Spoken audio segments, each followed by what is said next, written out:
I think it must be such a brain-melting experience to come across an idea of the Adjustment Bureau, let alone to be confronted in a physical sense by this bigger force than you ever imagined. So it's remarkable that he chooses to fight that, and I think it shows great spirit of character in him, that he chooses to fight against that and not be led by that or frightened by that or put off by it.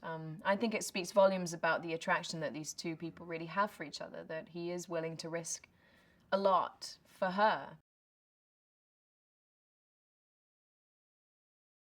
And there's something ominous about them in how human they are.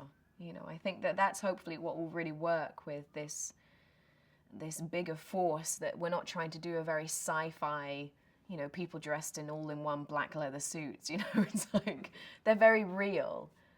There's something frightening in how real they are and the power that they have and how human, normal they look.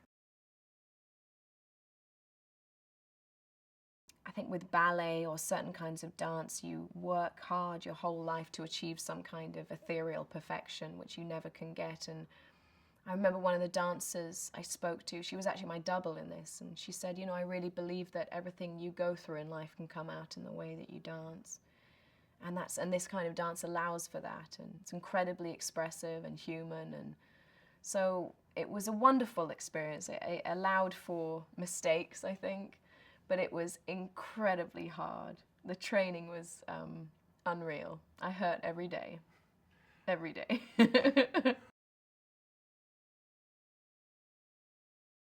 I just thought, oh, thank God this man has written a feisty, strong, layered, complicated girl who can kind of hold her own, and she's tough, but she's vulnerable, and there was a lot to play with. The dialogue was great, it was witty, it was bantery between them.